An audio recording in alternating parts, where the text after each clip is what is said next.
অন্নপূর্ণা যোজনায় যে সকল মা এবং বোনেদের টাকা এখনো ঢোকেনি, তো তাদেরকে আজকের এই ভিডিওটা দেখার পর আর কোনো ভিডিও তাদেরকে দেখতে হবে না। আমি জানি আপনারা অলরেডি অনেক ভিডিও দেখে তারপর এখানে এসেছেন। আমি আশা করব আজকের এই ভিডিওতে আমি যে প্রসেসগুলো আমি আপনাদেরকে বলে দেব, সেগুলো ভালোভাবে অনুসরণ করার পর আপনাদেরকে আর কোনো ভিডিও দেখতে হবে না। ভিডিওর প্রথমেই আমি আপনাকে বলে দিই, আপনারা কোনো প্রকার ভিডিওটাকে স্কিপ করবেন না, তাহলে আপনারা কিন্তু ভিডিওর কোনো একটি পার্ট যদি মিস করেন, তাহলে সম্পূর্ণ ফর্ম ফিল আপ এর প্রসেস বা যা যা কাজ করতে হবে এই ভিডিওতে সেগুলো ভুল হতে পারে। প্রথমে আমি আপনাকে দেখাই যেটা থেকে আমি একটা ক্লেম করেছিলাম এবং ক্লেম করার পর আমার অ্যাকাউন্টে টাকা ঢুকেছে, এই প্রসেসটি আমি আপনাকে আগে দেখাবো এবং টাকা ঢুকেছে তার প্রমাণটি আমি ফার্স্ট আপনাকে শো করছি। ফার্স্ট আমি আপনাকে দেখিয়ে দিই।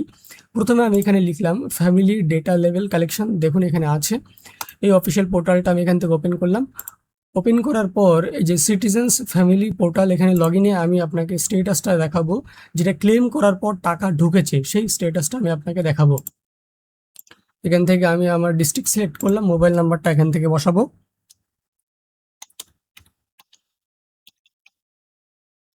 মোবাইল নাম্বার বসানোর পর ক্যাপচারটাকে ফিল করব।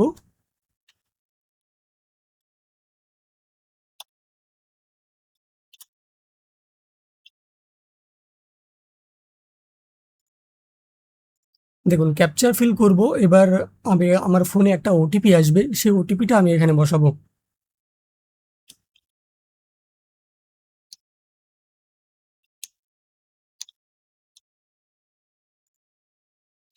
দেখুন আমার কাছে একটা ফর্ম ওপেন হয়েছে।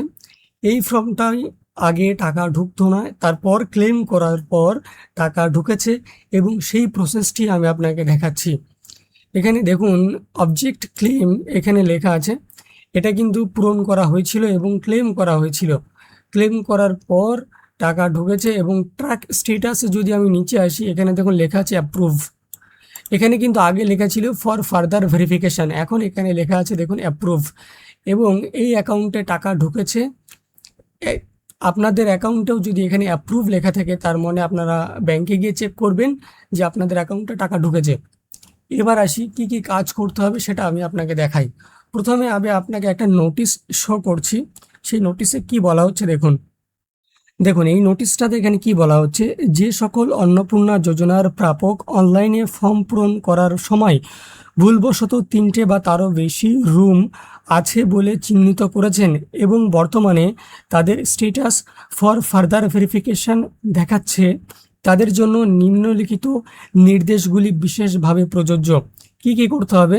যদি কোনো প্রাপক ভুলবশত 3টি রুম আছে বলে চিহ্নিত করে থাকেন এবং বাস্তবে তার বাড়িতে 3টে রুম না থাকে, তাহলে তাকে সিটিজেনশিপ পোর্টালে এসে ক্লেম অপশানে গিয়ে রিমার্কের ঘরে, দেখুন এখানে যখন বলা হচ্ছে যে কি এই যে সিটিজেনশিপ পোর্টাল এটাই, এখানে এসে অবজেক্ট ক্লেমের ঘরে আসবেন, এসে এখানে দেখতে পাবেন রিমার্ক। এই যে রিমার্কসের যে ঘরটা, এই ঘরে আপনাকে লিখে দিতে হবে যে আপনার কি সমস্যা হচ্ছে এবং আপনার অ্যাকাউন্টে টাকা ঢোকেনি, এটা আপনি এখানে লিখে দেবেন। লেখার পর আর কি কাজ আপনাকে করতে হবে তার পরের বিষয়গুলো আমি আপনাকে বলি।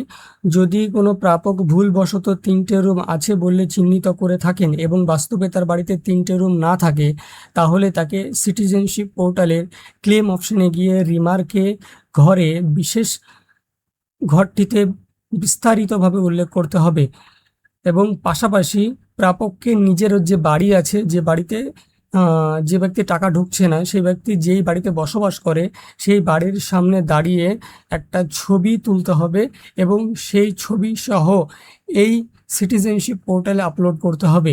এই সমস্ত কাজ যদি আপনারা অনলাইনে না করতে পারেন, তাহলে আমার এই ভিডিওতে আপনারা একটা কমেন্ট করবেন, আমি কমেন্টের মাধ্যমে আপনাদেরকে রিপ্লাই দেব এবং পার্সোনালি আপনার সঙ্গে যোগাযোগ করে আপনার এই সমস্যাটাকে সলভ করে দেওয়ার চেষ্টা করব এবং সমস্যা সলভ হয়ে যাওয়ার পর 100% আপনার অ্যাকাউন্টে টাকা ঢুকবে, আমি এতটুকু গ্যারান্টি আপনাকে দিতে পারি।